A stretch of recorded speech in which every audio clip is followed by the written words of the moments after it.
All right, so this is a continuation of lesson 1-1, just breaking it into little pieces, so it's not like a big old 40-minute video or something like that. I have two things to teach you guys related to functions and all the stuff we've been talking about. The first is a rule called the vertical line test. Two things about this. First of all, most kids, when I ask them in class, can't remember this rule off the top of your head. So you've seen it before, but it may not have come back to you immediately.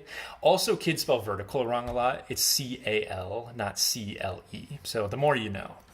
The vertical line test is a rule for graphs that says if you can draw a vertical line that hits your graph more than one time, your graph is not going to be a function. And we actually saw that play out in our last example, and I'm going to pull back up right here. We already knew this was not going to be a function because the x of 4 repeated right there. But if you drew a vertical line, you would also be able to tell that it's not a function because your x value repeats when you have the same point on a vertical line. So anytime you can draw a straight line like this, it's just a fancy way of checking that, oh yeah, my x actually does repeats. So that's all the vertical line test says. So these are really quick problems here. Are they functions? All you need to do is look at vertical lines. No matter where I draw my vertical line on this graph, it's never going to hit twice. That means it passes the vertical line test. None of my x's actually repeat, so it is a function. Okay. My next example, if I draw a line, I took the same graph, just turned it, rotated it. If I draw a line I don't know, here for example, I hit a whole bunch of times. That x repeated 4 different times right here. So that's going to be a no because I hit through my graph multiple times.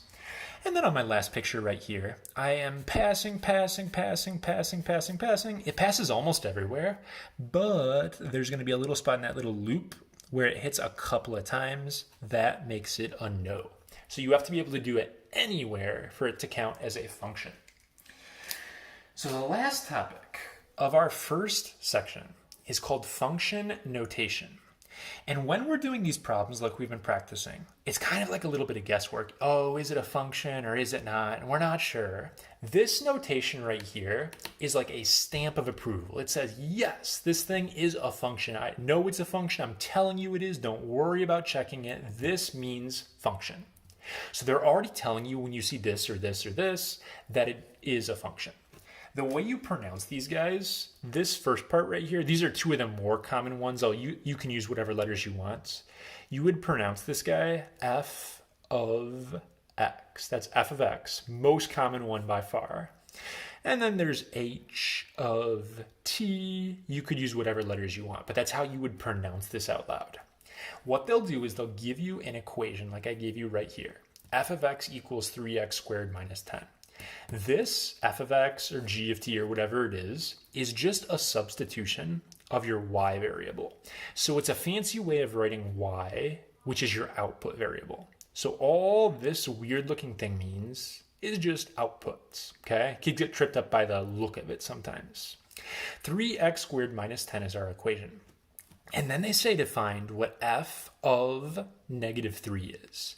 What that means is you take the number that they care about and you plug it in, like for the machine, for your inputs, and you see what you get out for your answer. So I'm going to take the equation they gave me, but I'm going to substitute in a negative 3 for the x. It's going to look like this. Once you plug in, you just do PEMDAS, order of operations, to solve this thing. You just do math like usual. If you have a nice calculator on your own at home, you can just type it in like it looks. Like the calculators we use in class, you can type that in with parentheses and it'll give you the answer. But doing it semi by hand here, I would do my exponent first, negative 3 squared. Negative 3 times a negative 3 is a positive 9. Then I'm going to multiply 3 times 9, which is 27. And then I'm going to subtract my 10. The final answer, f of negative 3 equals 17. You could write the f of negative 3 equals if you want to, or you can just give me your answer. Kids will do really odd things, like they'll try dividing by negative 3. This is just a symbol. It's what you get when you plug negative 3 into the f equation.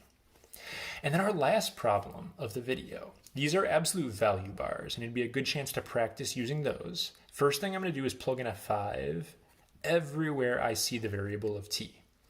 So it's going to go 8 minus 2 parentheses 5 plus 3 parentheses 5. And when I do this, 8 minus 2 times 5, I'm going to start inside the bars. They're like parentheses. You do the inside first. 2 times 5 is 10. 8 minus 10 is a negative 2. So I get negative 2. Absolute value spits out a positive number. So negative 2, the absolute value of that is a positive 2. It's the number negative 2's distance from 0. And then on the outside, I have to do 3 times 5. So when I do that, I'm going to get actually 17 for this problem as well. That's kind of spooky. Got the same answer, didn't mean to both times. That's obviously not always going to happen, but what I would write is that g of 5 equals a 17.